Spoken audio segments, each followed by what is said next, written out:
गायत्री की दो बहुएं थी। बड़ी बहू पारुल जो कि गरीब घर से थी और छोटी बहू हिमानी जो कि अमीर परिवार से थी। गायत्री की दोनों ही बहुएं गर्भवती थी और दोनों को ही 8 महीने पूरे हो चुके थे। इस खुशी में गायत्री ने अपनी दोनों बहुओं की गोद भराई की रस्म रखी थी। उन दोनों के मायके वाले उनके लिए तोहफे लेकर आते हैं। जहाँ हिमानी की अमीर माँ गरीब बहू पारुल की गरीब माँ को गरीबी का ताना कसते हुए कहती है, ये क्या, अपनी बेटी की गोद भराई में तुम ये क्या 1 किलो का घी का डिब्बा लेकर आ गई? भला ये कोई तोहफा होता है? एक मुझे देखो, मैं अपनी बेटी के लिए सोने का हार, महंगे कपड़े, ढेर सारी मिठाइयाँ और फल फ्रूट्स लेकर आई हूँ। तुम्हारी तरह नहीं 1 किलो घी उठाया और आ गई बेटी की गोद भराई में। क्या माँ, तुम भी इन गरीबों को ये सब बता रही हो? फिर उन दोनों की सास गायत्री बोली, ये सब बातें छोड़िए ना बहन जी और यहाँ आकर बैठ जाइए, मैं अभी कुछ नाश्ता पानी लाती हूँ। कुछ देर बाद उनकी गोद भराई की रस्म होती है, जहां अमीर रमोला सिर्फ अपनी बेटी के लिए तोहफे लाई थी। वहीं गरीब लता अपनी बेटी पारुल के साथ साथ उसकी देवरानी हिमानी के लिए भी घी लेकर आई थी। ले बेटी, ये घी तेरे लिए। गैया जो रोज रोज थोड़ा थोड़ा दूध देती है, उसी के माखन का घी बनाना शुरू कर दिया था तुम दोनों के लिए जब से ये खुशखबरी मिली थी। नहीं नहीं नहीं नहीं, मैं ये लोकल घी नहीं खाती, बल्कि ब्रांड का ही घी खाती हूँ। मुझे नहीं खाना ये, आप इसे ले जाइए। अच्छा देखो, ये मैं तुम्हारे होने वाले बच्चे के लिए मॉल से महंगे कपड़े और ये खिलौने लेकर आई थी। ओ माँ, लेकिन इन सब की क्या जरूरत थी? अरे मेरी बेटी का पहला बच्चा है तो इन सब की जरूरत कैसी नहीं थी? पारुल बेटा, मैं तुम दोनों के लिए ये गोंद के लड्डू बना कर लाई थी। इस हालत में ये खाना सेहत के लिए अच्छा होता है। हिमानी बेटी, तुम भी खा लेना। नहीं नहीं नहीं नहीं, मैं ये सब नहीं खाती। ठीक है बेटी, जैसा तुम्हें ठीक लगे। वैसे पारुल बेटी, इस हालत में भी घर के काम करती रहना, इससे हमारा शरीर ज्यादा ठीक हो जाता है और बच्चा होने में आसानी होती है। यही बात तो मैं दोनों बहुओं को समझाती हूँ बहन जी। लेकिन मेरी बेटी को काम करने की कोई जरूरत नहीं है। तुम तो बेटी बस आराम करना। माँ, तुम कितनी अच्छी हो, मुझे कितना समझती हो। नहीं तो मेरी ये सास तो हर वक्त मेरे पीछे ही पड़ी रहती है कि बहू ये कर ले, वो कर ले। तू चिंता मत कर, तेरी माँ अमीर घर की है, मैं तुझे किसी भी चीज की कमी नहीं होने दूंगी। इसी तरह खट्टी मीठी नोक-झोंक के साथ दोनों बहुओं की गोद भराई हो जाती है और सब मेहमान वापस चले जाते हैं। कुछ दिन बाद रमोला अपनी बेटी के लिए ट्रक भरकर सामान भिजवाती है, जिसमें बच्चे का पालना, उसके कपड़े, खिलौने और अलमारी जैसी खूब सारी चीजें होती हैं। अपने अमीर मायके का ये रुतबा देख अब हिमानी और भी घमंड में रहने लगती है। वो घर के किसी काम को हाथ नहीं लगाती, जबकि गरीब बहू पारुल अभी भी घर के सारे काम अकेले ही करती है। मेरी बड़ी बहू भी गाय है गाय, जेठानी होकर भी सारा काम खुद ही करती है। और एक मेरी वो अमीर बहू, उसे तो आराम करने से ही फुर्सत नहीं है। सारा दिन ऐसे ही बिस्तर पर पड़ी रहती है जैसा बच्चा जन्ने वाली है इस दुनिया की पहली औरत है। ऐसे कुछ दिन बीत जाते हैं और एक रोज, माँ जी मुझे बहुत दर्द हो रहा है, लगता है समय आ गया अस्पताल जाने का। तू चिंता मत कर बहू, मैं अभी अशोक को फोन कर देती हूँ, हम तुझे अस्पताल लेकर चलते हैं। कुछ देर बाद उसे सरकारी अस्पताल ले जाया जाता है, जहाँ वो नॉर्मल डिलीवरी से एक बेटे को जन्म देती है। फिर अगले दिन हिमानी को भी लेबर पेन शुरू हो जाता है। सास उसे सरकारी अस्पताल लेकर जाती है, जहाँ वो सरकारी अस्पताल को देखकर कहती है, नहीं माँ जी, मैं नहीं चाहती कि मेरा बच्चा इस बेकार से सरकारी अस्पताल में हो। नहीं नहीं नहीं, नहीं, मुझे यहाँ अपने बच्चे को जन्म नहीं देना। मैं कल को फोटो सोशल मीडिया पर डालूंगी तो मेरी फ्रेंड्स क्या कहेंगी। मैं अभी अपनी माँ को फोन करती हूँ, वही मुझे प्राइवेट हॉस्पिटल ले जाएगी। नहीं नहीं, मैं अंकुर को बोलती हूँ, वो वहाँ से अकाउंट में पैसे भेज देगा। तेरी डिलीवरी प्राइवेट में ही होगी। सास उसे प्राइवेट हॉस्पिटल ले जाती है, जहाँ ऑपरेशन से उसका बच्चा होता है और पूरे 1 लाख का बिल बन जाता है। दोनों बहुओं की डिलीवरी की खबर मिलते ही उन दोनों की माँ वहाँ आ जाती है, जहाँ अमीर बहू की माँ उससे मिलकर वहाँ से निकल जाती है। वही गरीब बहू की माँ गायत्री से कहती है, मैं जानती हूँ बहन जी, आपके दोनों बच्चों की देखभाल के लिए मुश्किल हो गई, इसलिए आपकी मदद के लिए मैं कुछ दिन यहीं रहूँगी। ये सुनकर गायत्री खुश होती है। अब वो दोनों बहुओं को लेकर घर आ जाती है, जहाँ नॉर्मल डिलीवरी होने के चलते पारुल आराम से अपने बच्चे को दूध पिला पा रही थी। वहीं अमीर बहू को ऑपरेशन के चलते बड़ी दिक्कत हो रही थी। ऐसे ही एक रोज उसका बच्चा पालने में रो रहा था, तभी वहाँ पारुल अपने बेटे को गोद में उठाए आती है। वो अपने बेटे को बिस्तर पर रखती है, फिर उसके बच्चे को पालने से उठाकर उसकी गोद में देती है। लो अब इसे दूध पिलाओ। हिमानी उसे दूध पिलाती है। मैं भी कैसी माँ हूँ, ऑपरेशन हुआ है तो अपने बच्चे की मालिश भी नहीं कर पा रही। तभी वहाँ उसकी सास और जेठानी की गरीब माँ भी आ जाती हैं। इसीलिए कहती थी बहू कि थोड़ा काम काज कर ले घर का। अगर तूने भी अपने शरीर से उस वक्त काम कर लिया होता तो आज तेरी भी नॉर्मल डिलीवरी होती और तू भी अच्छे से अपने बच्चे का ध्यान रख पाती। खैर कोई नहीं, तुम चिंता मत करो बेटी, मैं हूँ ना। अब मैं तुम्हारे बच्चे की मालिश भी कर दिया करूँगी। मुझे माफ कर दीजिए, अगर मैं उस वक्त माँ जी आपकी बात सुन लेती तो आज मेरी भी नॉर्मल डिलीवरी होती। कुछ दिन बाद रमोला अपनी बेटी से मिलने आती है तो हिमानी उसे अच्छे से सुनाती है। कोई जरूरत नहीं है माँ ये सब नाटक करने की। जब मुझे तुम्हारी जरूरत थी तब तुम कहाँ थी? उस वक्त तो आप अस्पताल से देखते ही ऐसे भाग गई कि कहीं आपको और भाभी को मेरी और मेरे बच्चे की सेवा न करनी पड़े। और आज जब मैं और मेरा बच्चा एकदम ठीक हो गए तब आप आई हैं 2 महीने के बाद। अब आपके इस झूठे प्यार की जरूरत नहीं है हमें। अब रमोला को अपनी गलती का एहसास होता है और वो सबसे माफी मांगती है। अब वो अपनी अमीरी का घमंड नहीं दिखाती। अब अमीर बहू भी अपनी गरीब जेठानी के साथ खुशी खुशी रहती है। बहुत पुराने समय की बात है। राजस्थान के उदयपुर में एक छोटा सा गांव हुआ करता था। उस गांव में पानी की बड़ी किल्लत थी। उस गांव में माया अपने पति रवि के साथ रहती थी। रवि मेहनत मजदूरी करके अपना घर चलाता था। एक रोज रवि उदास मन लेकर घर लौटा तो देखा कि माया अपने 2 महीने के बच्चे के साथ खेल रही थी। अरे आ गए आप? हाँ माया, आ गया हूँ। अले मेला बच्चा मम्मा के साथ खेल रहा है। रवि ने माया की गोद से बच्चे को उठा लिया और उसके साथ खेलने लगा। लेकिन माया को समझ आ गया था कि रवि का मन कुछ उदास है। क्या हुआ रवि, आपका चेहरा क्यों उतरा हुआ है? माया, हम गरीबों की जिंदगी में साल में सिर्फ 1 या 2 बार ही खुशियाँ आती हैं। बाकी पूरी जिंदगी तो हम लोग दुखी ही रहते हैं। अरे ऐसा क्यों बोलते हैं आप? हर किसी का समय हमेशा एक जैसा नहीं रहता।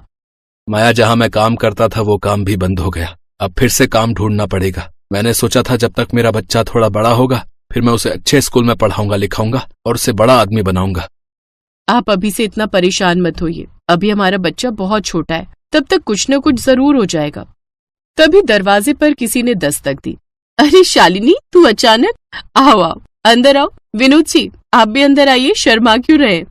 अरे मैं क्यों शर्माऊंगा साली साहिबा। माया की बहन शालिनी और उसका पति विनोद घर के अंदर आ गए। वो लोग रवि से बातचीत करने लगे। तब तक माया सबके लिए चाय नाश्ता बना कर ले आई। शालिनी का पति अमीर था। वो माया और रवि की तरह गरीब नहीं थे। माया, मैं तेरे बच्चे के लिए ढेर सारे कपड़े, चॉकलेट्स और बहुत सारे गिफ्ट लेकर आई हूँ। अरे शालिनी, इसकी क्या जरूरत थी? मैं तेरे लिए नहीं लाई हूँ, इस बच्चे के लिए लाई हूँ। वैसे शालिनी अचानक कैसे आना हुआ?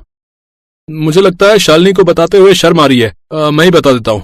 अब कहानी कुछ समय पहले फ्लैशबैक में चली गई, जहाँ पर शालिनी अपने आलीशान घर में बैठकर अपने पति विनोद से बात कर रही थी।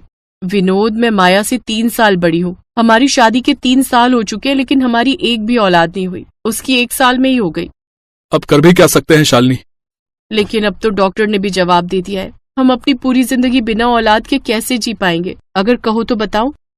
हाँ हाँ बताओ, मुझसे परमिशन लेने की क्या जरूरत है?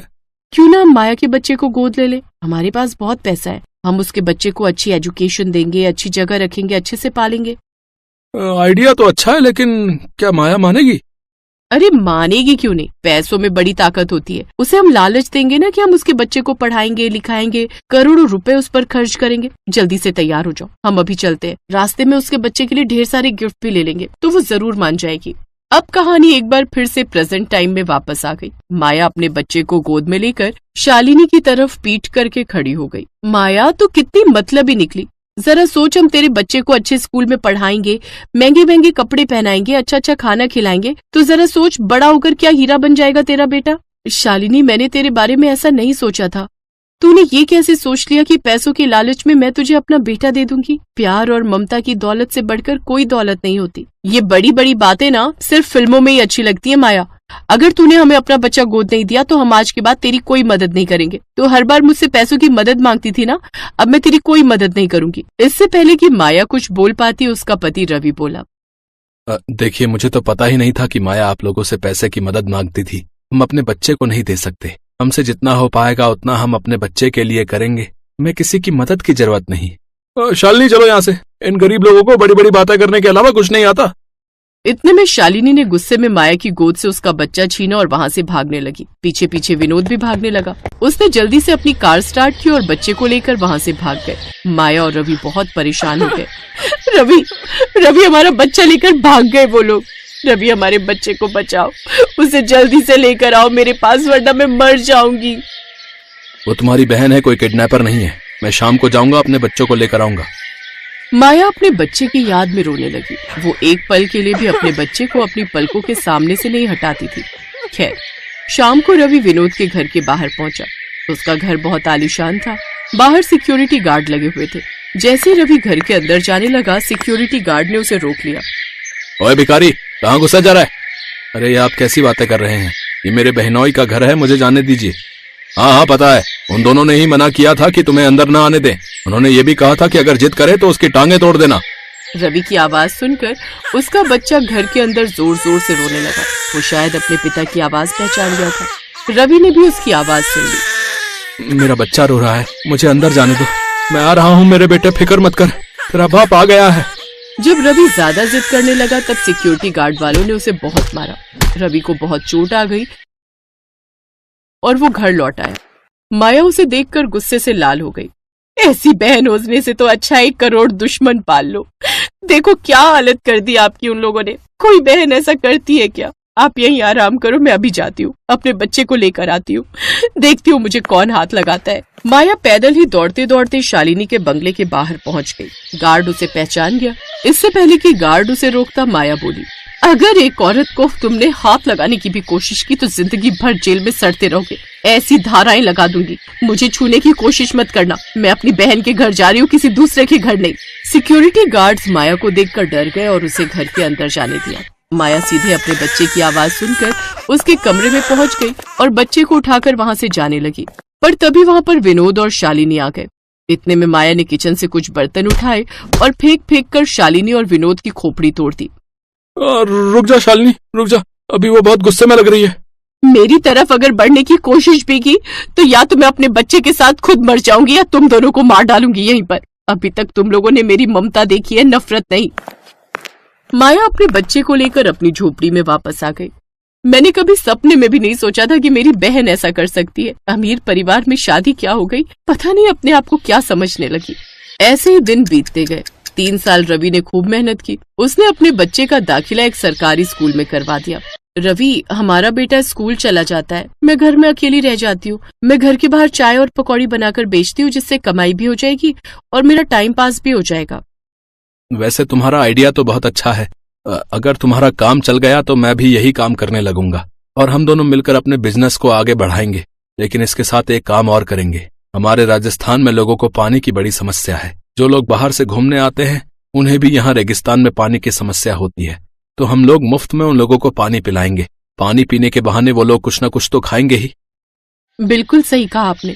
अगले दिन से माया ने घर के बाहर चाय पकौड़ी बेचना शुरू कर दिया और मुसाफिरों को मुफ्त में पानी पिलाना भी शुरू कर दिया। इस वजह से लोग अब उसकी दुकान पर खूब आने लगे और सुबह से लेकर शाम तक उसकी दुकान पर भीड़ ही लगी रहती थी। माया के हाथों से बने पकौड़े खाकर लोगों का मन तृप्त हो जाता था। जब उसकी दुकान खूब चलने लगी तो रवि ने भी दूसरे की नौकरी करना छोड़ खुद ही घर के बाहर एक छोटा सा ढाबा खोल लिया, जिसमें वो लोगों को 50 रुपए में भरपेट खाना खिलाने लगा। ऐसे करते करते 12 साल बीत गए और उनका बेटा नीरज अब बड़ा हो गया। एक दिन वो बहुत खुशी खुशी अपने घर लौटा। माँ, पापा, मैंने इंटर के एग्जाम में टॉप किया है। मुझे बहुत बड़े कॉलेज की तरफ से एक बहुत बड़ा ऑफर मिला है। मैं उस कॉलेज से कोई भी डिग्री मुफ्त में कर सकता हूँ। देखा माया, मैंने कहा था ना कि हमारा बेटा एक दिन हमारा नाम जरूर रोशन करेगा। पापा, मैं MBA करूंगा और आपके बिजनेस को बहुत बड़ा बनाऊंगा। नीरज ने MBA करने के बाद अपने माँ बाप का बिजनेस बढ़ाया और सिर्फ 5 साल के अंदर वो बहुत बड़े होटल का मालिक बन गया। माया की बहन उसके पास आई और दोनों ने माया और उसके पति से माफी मांग ली। अब सब लोग खुशी खुशी रहने लगे।